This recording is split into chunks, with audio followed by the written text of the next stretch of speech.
Hello and welcome to the e learning class. MPPSC मुख्य परीक्षा के वीडियो लेक्चर सीरीज़ में आपका स्वागत है। इस सीरीज़ में हम जीएस पेपर 1 के हिस्ट्री सेक्शन को डिस्कस कर रहे थे और जिसमें हमारा जो टॉपिक था महाजनपद काल चल रहा था और इसमें हम ऑलरेडी 2 लेक्चर डिस्कस कर चुके हैं। इन लेक्चर्स में हमने मेंस के क्वेश्चंस को डिस्कस किया लेक्चर नंबर 1 में, और फिर सेकंड लेक्चर में हमने 16 महाजनपदों के बारे में जाना, और देन हम इसमें से कुछ 7 या 8 महाजनपदों को डिटेल में पढ़ भी चुके थे। ठीक है, और हमने पहले इन सब को एक टेबल के फॉर्म में जाना, 16 महाजनपदों के बारे में जानकारी ली कि भाई इनकी वर्तमान पोजीशन कहाँ है, ठीक है, और इसकी राजधानी क्या है और इसमें क्या बेसिस है। ठीक है, तो इनके बारे में देखा। ठीक, तो अगर आप इस वीडियो को आप फर्स्ट टाइम देख रहे हैं तो इसके पहले आप 2 लेक्चर पहले कम्प्लीटली देखें। ठीक है, और पीडीएफ आपको अब डिस्क्रिप्शन में अवेलेबल हो जाएगी, जहाँ से आप डायरेक्ट डाउनलोड कर पाएंगे, या फिर आपको इसकी लिंक मिल जाएगी तो आप टेलीग्राम चैनल से इसको डाउनलोड कर पा रहे होंगे। तो डिस्क्रिप्शन एक बार आप जरूर चेक करें। ठीक, तो स्टार्ट करते हैं अपने लेक्चर को।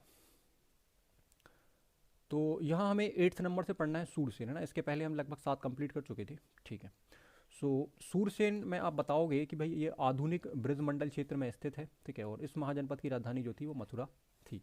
सूरसेन आपको यहाँ मिल रहा होगा ये। ठीक है, और आप बताओगे कि मथुरा इसकी राजधानी है। ठीक है, और इसको आप याद रख सकते हैं। ठीक है, अब याद हम इसको इसलिए रख रहे हैं कि भाई एमसीक्यू क्वेश्चन याद हम इसको इसलिए रख रहे हैं क्योंकि एमसीक्यू क्वेश्चन के लिए काफ़ी इंपॉर्टेंट ये होगा। हालांकि 11 नंबर का क्वेश्चन तो यहाँ से एक्सपेक्ट हमें नहीं दिख रहा है कि भाई 11 नंबर में आपसे 16 महाजनपद सारे लिखवाए जाए, है ना, ऐसा कुछ तो संभव नहीं है। बट आप देख सकते हो कि भाई 3 नंबर में नाम आ सकते हैं। ठीक है, तो उसके लिए इंपॉर्टेंट है। साथ ही साथ जो मल्टीपल चॉइस क्वेश्चन या एमसीक्यू क्वेश्चन आपके प्री एग्जाम में या अन्य एग्जामों में बन रहे होंगे तो उनके लिए इसको पढ़ना काफ़ी ज़रूरी है। ठीक, तो इसलिए हम इसको डिस्कस करना ना। चेदी बताओगे आप नेक्स्ट। तो आधुनिक बुंदेलखंड के आसपास इस महाजनपद का विकास हुआ। चेदी आप देख सकते हो ये वाला। ठीक है, आधुनिक बुंदेलखंड के आसपास क्या हुआ, इसका विकास हुआ। ठीक, चेदी अथवा चेती जो है इस राज्य की राजधानी जो थी वो सोत्थवती थी, या इसको शक्तिमती भी कहा जाता है, तो आप देख कर चले। ठीक है, माना जाता है कि कलिंग का क्षेत्र चेदी राज्य से ही संबद्ध था। आगे हम अशोक के समय पढ़ेंगे कलिंग को, तो ये बताया जाता है कि भाई इसी से ये संबद्ध था या इसी से संबंधित था कलिंग। ठीक, अशोक के समय आपको ये कलिंग जो है इसकी चर्चा हम देखेंगे। ठीक है, असमक नेक्स्ट आता है, और ये इंपॉर्टेंट इसलिए हो जाता है क्योंकि एकमात्र ऐसा है जो दक्षिण में है। तो एकमात्र ऐसा जनपद जो महाजनपद जो दक्षिण में मिलता है या नर्मदा नदी के दक्षिण में मिलता है। यहाँ से आप देख सकते हो कि नर्मदा नदी की सीमा बनती है कुछ इस तरीके से। ठीक है, तो इसके दक्षिण में आपको ये देखने के लिए मिल रहा है। ठीक है, जो गोदावरी नदी के तट पर माना जाता है कि स्थित ये है। ठीक, एकमात्र जनपद था जो नर्मदा नदी के दक्षिण में स्थित था। ठीक है, इस तरीके के सवाल बन सकते हैं, आपसे पूछ सकते हैं कि एकमात्र जनपद जो दक्षिण भारत में था, या गोदावरी नदी या नर्मदा, हम कह सकते हैं कि नर्मदा नदी के दक्षिण में था, तो इस तरीके से पूछा जा सकता है। ठीक है, यह नेगेटिव क्वेश्चन भी बन सकता है कि इनमें से कौन सा एक उत्तर भारत में स्थित नहीं था, तो उस केस में भी याद रखें कि अस्मक के ऊपर क्वेश्चन बनना तय है। ठीक, अस्मक जो है, अस्मक राज्य की राजधानी पोतन या पोटिल, या इसको पोटन भी कहा जाता है, तो ऐसे कुछ नाम हमें बुक्स में मिलते हैं, तो आप इनको देख कर चलेंगे। ठीक है, पुराणों में इस राज्य की स्थापना जो बताया जाता है कि क्षुबाकु वंशीय राजाओं ने या शासकों ने करी है। ठीक, मत्स्य की बात करते हैं तो आप बताओगे कि मत्स्य महाजनपद की स्थापना भरतपुर तथा अलवर जिले राजस्थान में हुई है। आप देख सकते हो क्लियरली, आपको दिख रहा है कि राजस्थान में ये आपको मिल रहा है स्टेटमेंट। ठीक है, इसकी राजधानी बैराट अथवा विराट नगर को बताया गया है। ठीक है, मत्स्य ना, इसकी चर्चा भी आप देखते हैं तो भारत में आपको मिलती है विराट नगर, है ना। ठीक, जहाँ पर यह बताया जाता है कि पांडवों ने अपना जो अंतिम 1 वर्ष का जो समय था, ठीक है, अंतिम जो 1 वर्ष का समय था जिसको अज्ञातवास कहा जाता है, ठीक है, तो वो इनने यहाँ बिताया था। ऐसा कहा जाता है कि विराटनगर के एक राजा थे जिनके यहाँ ये रहे हैं लगभग 1 साल। ठीक है, तो ये वही विराटनगर आपका लगभग है। ठीक, इसकी अनेक शाखाएँ भी हैं, चीज़ें याद रखें, महाभारत में इसका उल्लेख मिलता है। ठीक है, और इस तरीके से जुड़ा हुआ है, और वर्तमान लोकेशन इसकी याद रखें, और साथ ही साथ इसकी राजधानी याद रखें, इसको बैराट या विराटनगर कहा जाता था। ठीक, मत्स्य को, है ना। बज्जी को आप देखेंगे तो महाजनपदकालीन सभी गणतांत्रिक राज्यों में वज्जी जो है वो सर्वप्रमुख है, क्योंकि ये 8 राज्यों का संघ था। तो आपसे बिल्कुल पूछा जा सकता है कि एकमात्र 8 राज्यों का संघ जो था वो कौन था, तो आप बताएंगे बज्जी। और ये 8 राज्य निम्नलिखित यहाँ पर थे जिनमें बज्जी आता है, लिच्छवी आता है, वैशाली, ये नाम आपको मिलेगा आगे। ठीक है, विदेह जिसको मिथिला कहा गया, घ्रातक या कुंडग्राम, है ना, जो जैन आप जब पढ़ोगे जैनिज्म पढ़ोगे तो उसमें आप देखोगे। ठीक है, उग्र है, भोग है, इक्ष्वाकु, कौरव। ठीक है, तो ये सब 8 संघ थे। हालांकि इनके नाम याद रखने की आवश्यकता नहीं है, पर ये नाम आपको रिपीटेड होंगे, आगे मिलेंगे। ठीक है, जब हम जैन धर्म या बुद्ध धर्म पढ़ रहे होंगे तो इनमें से बहुत सारे नाम आपको मिलेंगे, जैसे घातरक कुल है या कुंडग्राम है या ये है, तो ये सारे नाम आपको मिलेंगे। ठीक है, वज्जी संघ की राजधानी वैशाली थी और जिसकी पहचान मुजफ्फरपुर बिहार की वशाड़ से की जाती है। ठीक, वज्जी आप देख सकते हो यहाँ आपको मिल रहा होगा। ठीक है,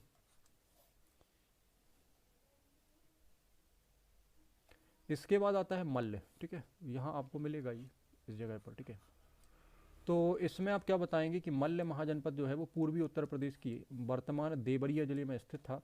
बज्जी संघ की तरह यह भी जो था वो गणतांत्रिक व्यवस्था का राज्य था। मल्ल राज्य दो भागों में बटा हुआ था, या इसके भी दो भाग थे और इसकी दो राजधानियां थी जिनमें कुशीनारा और क्या आता है, पाबा। ठीक, मल्लों की राजधानी कुशीनारा जो है वो महात्मा बुद्ध के निर्वाण स्थल के रूप में जानी गई है। मैंने बताया था कि महात्मा बुद्ध को या जैनिज्म को हम पढ़ेंगे तो बहुत सारे नाम आपको इसमें से एज इट इज़ मिल रहे होंगे, तो नामों को आप आसानी से याद रख सकते हैं। ठीक, यहाँ पर आपको मिलता है नंबर 14 पर आता है गांधार। ठीक है, तो गांधार आपको यहाँ मिल रहा होगा। ठीक है, और इसकी लोकेशन क्या है, ये है। तो आप बताएंगे गांधार महाजनपद जो है वो उत्तर पश्चिमी सीमांतवर्ती क्षेत्रों में हमें मिलता है। ठीक है, उत्तर और ये पश्चिम आपका। ठीक है, उत्तर पश्चिम आपको ये सीमांतवर्ती क्षेत्रों में गांधार देखने के लिए मिल रहा है। वर्तमान में आप बताओगे कि भाई ये पाकिस्तान के पेशावर और रावलपिंडी क्षेत्र में स्थित है। ठीक है, गांधार है ना। इसकी राजधानी क्या है, तक्षशिला है। ठीक है, और यहीं पर हम कह सकते हैं कि विश्व का या दुनिया का पहला विश्वविद्यालय हमें देखने के लिए मिला। हम इसको आगे इतिहास में चर्चा करेंगे। ठीक है, और यह अपने समय में विद्या तथा व्यापार का प्रमुख केंद्र माना जाता था, तक्षशिला। ठीक है, बुद्ध के काल में यहाँ का शासक जो था उसका नाम क्या था, पुष्कर सारेन। तो ये पूछ सकते हैं कि बुद्ध के शासनकाल में गांधार का शासक कौन था, ऐसा कुछ क्वेश्चन हम एक्सपेक्ट कर सकते हैं। ठीक है, नेक्स्ट आप बताओगे कंबोज। ठीक है, कंबोज आप देख सकते हो लोकेशन यहाँ मिल रही है। ठीक है, और ये है आपका कंबोज, है ना। तो कंबोज राज्य जो है वो गांधार का पड़ोसी था।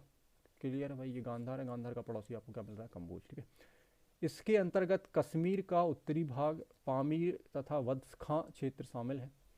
इसकी राजधानी जो थी वो घाटक या राजपुर, दोनों देख के चले आप नाम। ठीक है, बुक्स में ये अवेलेबल है, घाटक या हाटक होना चाहिए, ये घाटक नहीं है। ठीक है, ये हाटक होगा आपका, है ना।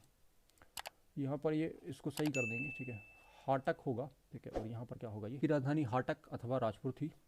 कौटिल्य ने अपने ग्रंथ अर्थशास्त्र में इस महाजनपद को वार्ता शस्त्रोपजीवी संघ कहा है। ठीक है, इसका मतलब क्या होता है, वार्ता शस्त्रोपजीवी संघ का 3 नंबर में हो सकता है, कभी पूछ लें तो। कृषि, पशुपालन, वाणिज्य एवं अस्त्र के द्वारा जीविका चलाने वाला, ऐसा कुछ ने इसके बारे में कहा है। ठीक, चलिए आगे आप देखोगे नेक्स्ट है मगध। ठीक है, ये वाला है ना, और इसी को हमें आगे अब पढ़ना है। हमारा नेक्स्ट लेक्चर जो होगा वो मगध एम्पायर या हम मगध का उत्कर्ष पढ़ रहे होंगे। हमारा नेक्स्ट लेक्चर जो होगा वो क्या होगा, मगध का उत्कर्ष। ठीक है,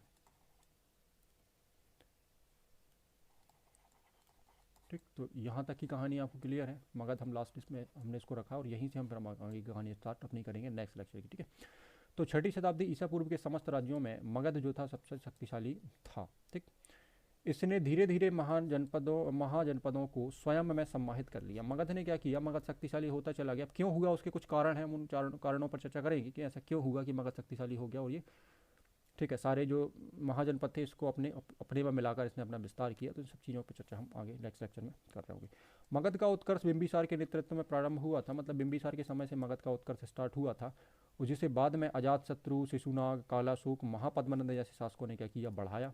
ठीक है, महापद्मनंद के बाद ही आप देखोगे कि भाई ठीक है आपका मौर्य साम्राज्य या मौर्य डायनेस्टी स्टार्ट हो जाती है। ठीक है, अब चंद्रगुप्त के समय आप चीज़ों को आप पढ़ते हुए देखते हो। ठीक है, तो पुनः मौर्य काल में मौर्य शासकों ने फिर क्या किया, जिनमें हम चंद्रगुप्त की बात करें, अशोक की बात करें। ठीक है, तो इनने क्या किया, मगध साम्राज्य को चरमोत्कर्ष तक पहुँचा दिया। और इसी को हम फिर क्या कहते हैं कि भाई अखंड भारत है ना, पूरे भारत पर ये क्या कर लेते हैं, आधिपत्य यहाँ पर कर लेते हैं। और इस तरीके से कुछ आपका ये बन जाता है पूरा एम्पायर, जिसको हम क्या कहते हैं, मौर्यन डायनेस्टी या मौर्यन एम्पायर। ठीक है, मगध की जो राजधानी थी वो गिरिब्रज राजगृह थी, जो बाद में हम कह सकते हैं जो कि 7 पहाड़ियों से क्या थी, घिरी हुई थी, गिरिब्रज या राजगृह, ये पूछा जाता है आपसे। ठीक है, आगे हम जब इन शासकों को पढ़ रहे होंगे ना नेक्स्ट लेक्चर के अंदर, जब हम मगध का साम्राज्य पढ़ेंगे तो उसमें हम इनकी चर्चा करेंगे। ठीक है, जिनमें हम देखें अगर तो हम अजातशत्रु को पढ़ेंगे डिटेल में, क्योंकि यहाँ से भाई प्री के क्वेश्चन बनते ही हैं और 3 नंबर के लिए काफ़ी इंपॉर्टेंट हो सकता है, तो इसके लिए इनको पढ़ना पड़ेगा। बिंबिसार है, अजातशत्रु है, ठीक है, शिशुनाग है, कालाशोक, महापद्मनंद है। ठीक है, तो इनको पढ़ा जाएगा आगे। ठीक है, और हमारा जो नेक्स्ट लेक्चर होगा वो मगध के उत्कर्ष के ऊपर ही होगा। ठीक है,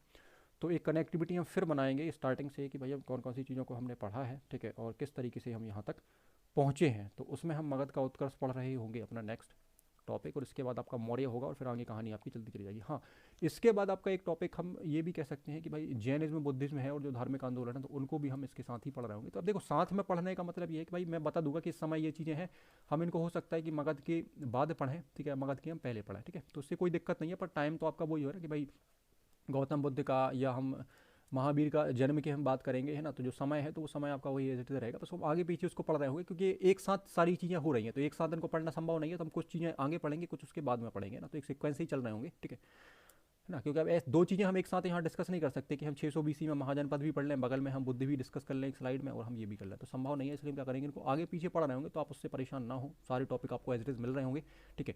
तो जो सीरीज़ है उसके साथ आप कंटिन्यू जुड़ जाएँ, ठीक है, जिससे क्या हो कि आपको सारे लेक्चर्स मिल पाएँ और व्यवस्थित तरीके से सारी चीज़ें आप साथ ही साथ सीख पा रहे हो, ठीक है। और किसी भी तरह की समस्या के लिए आप कमेंट कर सकते हैं, ठीक है, या वीडियो में कोई प्रॉब्लम आपको है तो उसके लिए आप कमेंट कर सकते हैं या मैसेज कर सकते हैं, ठीक। तो इसी के साथ इस लेक्चर को ख़त्म करते हैं, देन हम मिलते हैं नेक्स्ट लेक्चर में, जो आपका क्या होगा, मगध का उत्कर्ष, या हम जिसमें मगध डायनेस्टी को या मगध साम्राज्य को हम डिस्कस करेंगे।